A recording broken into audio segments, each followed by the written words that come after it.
Disney Princess, Pocahontas, listen to your heart. One day, an adventurous young woman named Pocahontas journeyed deep into the forest to visit Grandmother Willow, an ancient spirit. Pocahontas told the wise tree that she was troubled by a dream she kept having about a spinning arrow. It spins faster and faster until suddenly it stops. It seems to me this spinning arrow is pointing down your path, Grandmother Willow replied. But what is my path? Wondered Pocahontas. How am I ever going to find it? Grandmother Willow smiled warmly. All around you are spirits, child, she said. They live in the earth, the water, the sky. If you listen, they will guide you.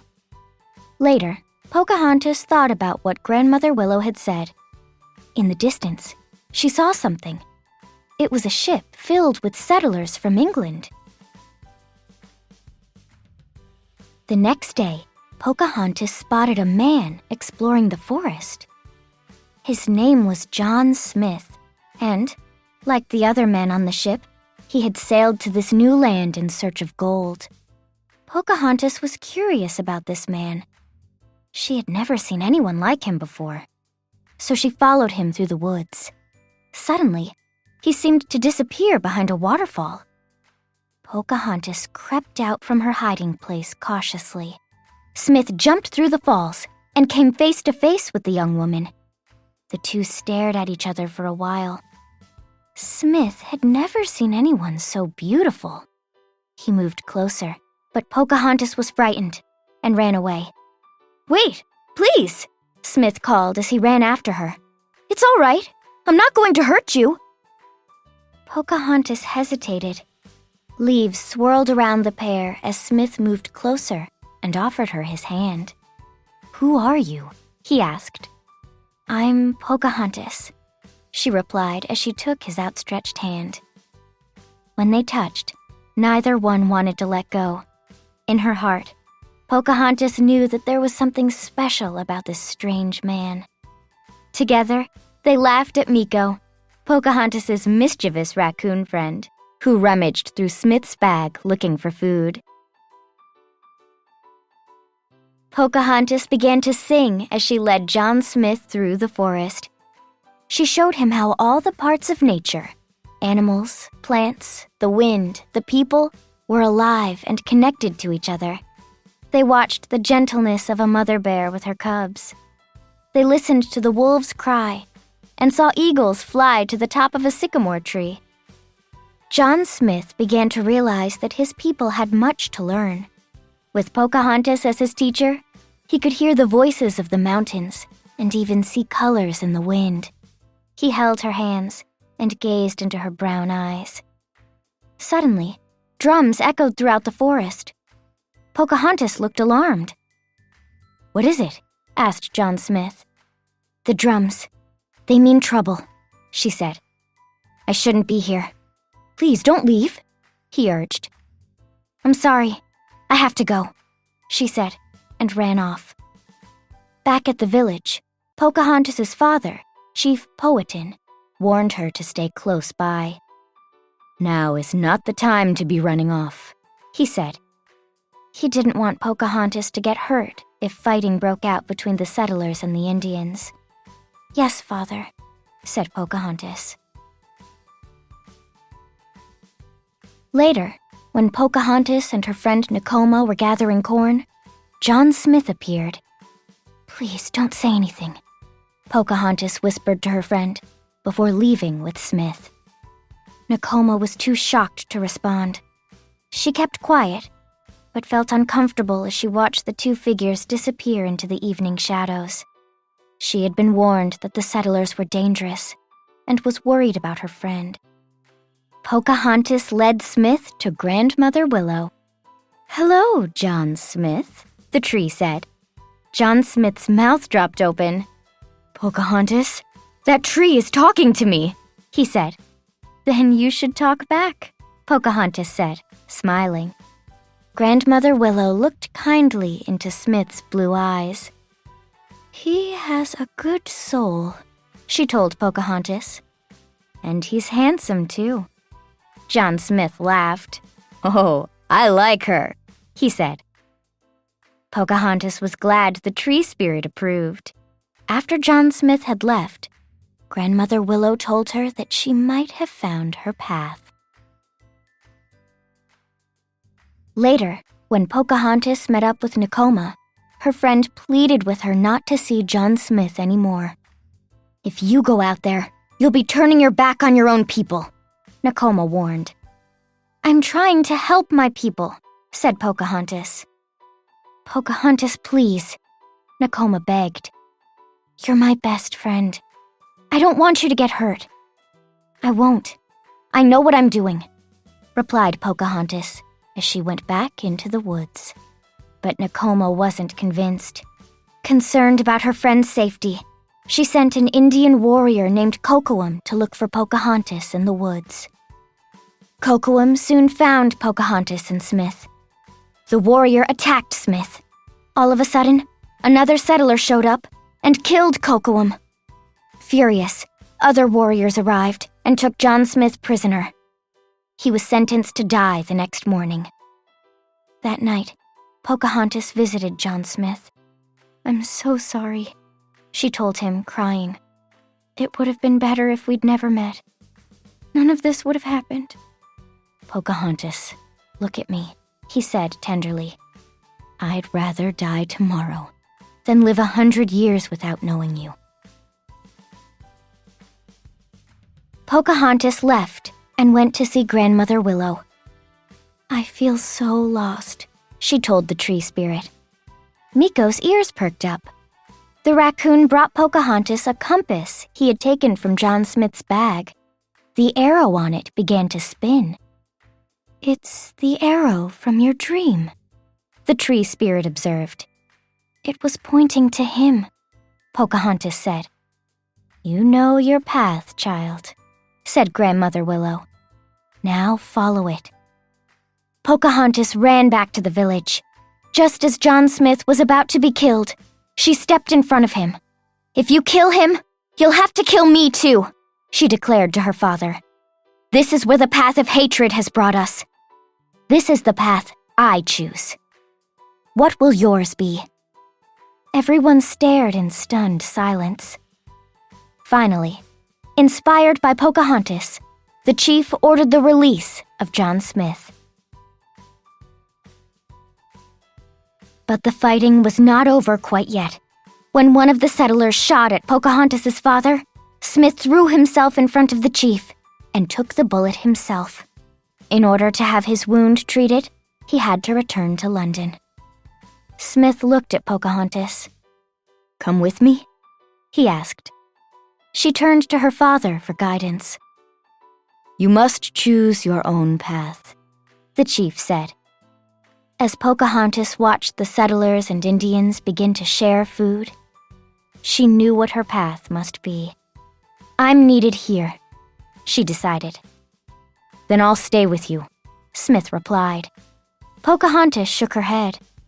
"No, you have to go back," she told him.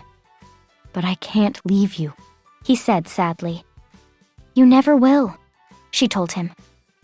"No matter what happens, I'll always be with you." Then she kissed him goodbye, forever. As the ship set sail, Pocahontas stood atop a cliff. She was proud that she had listened to her heart, even if it was the hardest thing she had ever done. Disney Princess, Pocahontas, a Little Mischief. Pocahontas was the daughter of the chief of the Powhatan tribe. She knew the woods better than anyone, and she was a friend to the animals that lived around her village, like her hummingbird companion, Flit. One day, Pocahontas' father went away to visit a nearby tribe. "I'll be back by sundown. I'm putting you in charge, daughter," the chief said. "Make sure nothing goes wrong in the village." Pocahontas was honored that her father had trusted her with the responsibility. She was determined to make him proud. The rest of the morning, Pocahontas was busy in the village. She repaired wigwams, gathered herbs for Kikata the medicine man and taught the young boys and girls how to track. By that afternoon, the only thing Pocahontas had left to do was check on the fields. But on her way, she was stopped by Alawa, one of the youngest girls in the tribe. "Pocahontas! A crow took my favorite necklace," Alawa said sadly. "Could you help me get it back?" Pocahontas looked up to where the young girl was pointing. The crow had hidden her necklace high in a tree. It was too dangerous for Flit to fly into a crow's nest, and the tree had no branches for Pocahontas to climb. Before Pocahontas could think of a plan, a woman ran up to her. "Pocahontas, an animal has broken into the corn. Look, this cob is half eaten." Pocahontas looked at Alawa. "I'm sorry, but we have to figure out who's stealing our food. I'll help you get the necklace soon, I promise." Pocahontas followed the woman to where the tribe stored the corn. "It looks like something has broken through the side of the wigwam." "Look, it left a trail," Pocahontas said. Together, Pocahontas and Flit followed the trail of corn. It went over logs and under fallen trees. The trail went right by small creeks and past animal dens. But suddenly, the trail of corn stopped in a small clearing. Flit chirped at Pocahontas. "Don't worry, Flit," she said. "There must be other signs that will tell us where our visitor has gone." Pocahontas looked around and saw a broken branch on the ground. Something stepped on this branch to make it break. "I think our visitor went this way." A little farther into the forest, Pocahontas noticed a set of claw prints in the soft earth, and then she saw a little bit of fur on a berry branch. "We must be getting close," Pocahontas said. She soon tracked the visitor to a small den. "Hello," Pocahontas called. "I promise not to hurt you. I just want to know why you're taking our corn." There was no answer. Flit flew inside to get a better look. But before Pocahontas knew it, Flit was zooming back past her. Something had thrown Flit out of the den, and now the poor hummingbird's beak was stuck in a tree. As Pocahontas pulled her friend free, she saw a raccoon run out of the den and into the woods. Pocahontas and Flit raced after the raccoon. "You don't need to be afraid," Pocahontas called, but the raccoon would not stop. The raccoon reached a bend in the river, but he quickly jumped across a line of stones to the other side. Pocahontas leaped after him. She saw the raccoon run up to the top of a very high tree. "Please come down," Pocahontas told the raccoon. "We aren't angry that you took our food." Pocahontas held out the half-eaten cob of corn. Slowly, the raccoon crept down the tree. He quickly took the corn from Pocahontas's hands and began to eat it. "I think you need a name," Pocahontas said. "What do you think about Miko? It means Little Mischief. Can I call you Miko?" The raccoon looked up from the corn and nodded happily. Pocahontas looked up at the tall tree that Miko had just climbed. She had an idea, but first they had to go back toward the village. Pocahontas gestured for Miko to follow her, but Miko looked worried. "It will be all right," Pocahontas said. "I know that you were just hungry, and you didn't know it was wrong to take the corn. But I think I know a way that you can help us out." They walked together until they reached the bottom of the large tree with the crow's nest. "Do you think you can get the necklace back for us, Miko?" she asked. Miko nodded. He'd be glad to help. Miko quickly ran up the tree. Then he stretched his paw over the edge of the nest and felt around until he found the necklace. Miko held it up for Pocahontas to see. "Good job, Miko," Pocahontas called. "Now come down, carefully." As Miko began to make his way back down to the ground, Pocahontas heard the cry of an angry crow. The crow swooped toward Miko. He wanted his necklace back. "Hurry!" Pocahontas called. She was too far away to help. Miko ran down the tree, and just before the crow was about to catch him, the raccoon leaped right into Pocahontas's arms. He was safe. "You did it, Miko!" Pocahontas said. The new friends went into the village to find Alawa. When she saw Pocahontas, the girl ran over, excited. "Did you get my necklace, Pocahontas?" she asked. "I had some help from my friend here," Pocahontas said. Shyly, Miko held out Alawa's necklace. "Oh, thank you!" she cried. She grabbed Miko and gave him a big hug. As the sun began to set, Pocahontas saw her father's canoe pull up to the shore. She ran to greet him, with Miko following close behind. "How did you fare today, daughter?" he asked. "I hope there wasn't any trouble." "Nothing we couldn't handle," Pocahontas said, smiling. "Right, Miko?"